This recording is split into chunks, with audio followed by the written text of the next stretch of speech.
Alright, so the first chord is A minor 7. Check it out. I'm barring off the 5th fret. The notes in the chord are A, we have an E, G natural, C, E, and an A. We can also play it like this. Middle finger's on the low E, I'm not playing the A string. Ring fingers barring off that 5th fret from your D, G, and B. And then your right hand down here, I'm playing low E with my thumb. Pointers on D, middle's on G, rings on the B. Alright. Second chord, it's D dominant 7, D7, if you want to call it that. D. So that's 5th fret of your A, 7th fret of your D. Alright.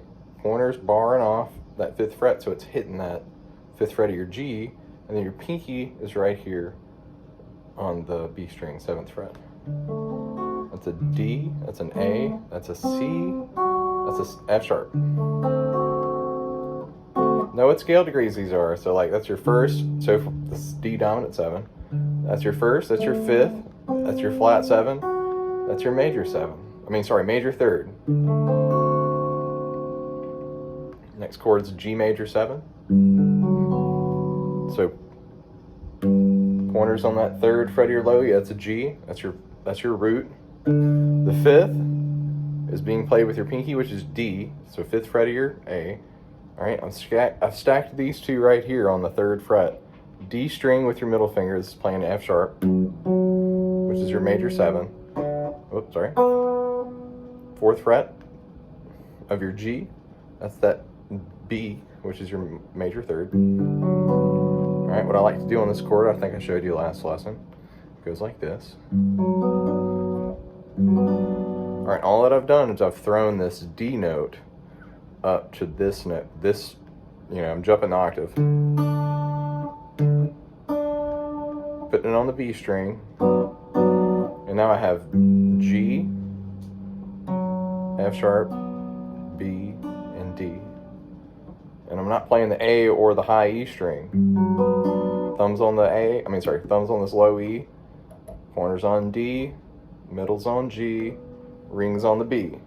You can do a roll. Alright, next chord. This is a C major 7. I love this chord. So you have 3rd fret of your A, rings on the 5th of your D, middle's on the 4th fret of your G, pinky's on the 5th of your B, C, G, B, E, right, which is 1st, 5th, 7, 3rd, right? Next chord's F sharp, half diminished 7. Alright, I'm playing this. I've got 2nd fret of your low E, right? 3rd fret of your A, middle's on the 2nd fret of your D, rings on 2nd fret of your G. That's F sharp. We have a C, an E, and an A. Alright, what we did last time was we threw this C up the octave to hit this 1st fret of your B, which is that next C up. So in like a C chord.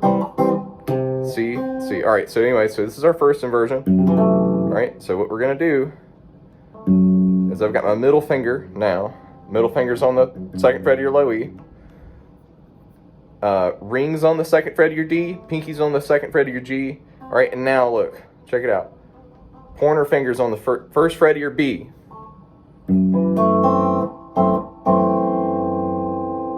Alright.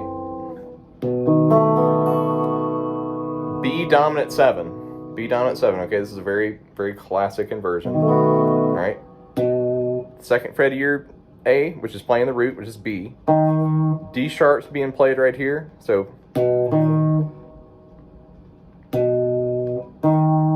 ring finger's on the 2nd fret of your G, open B, pinky's on the high E string, 2nd fret. Everything from the A string down.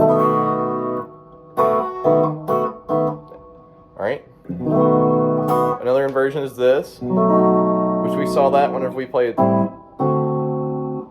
the first 2 chords, right? D dominant 7.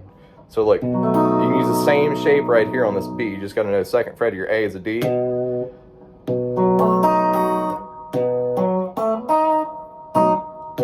fret of your A, rings on the 4th fret of your D. For, you know, pointer's bar in this note, so it's playing that note right there. 2nd fret of your G, pinky's on the 4th fret of your B, right? All right, last chord, D minor. You can make it. You can do this. It's E, E minor, 9.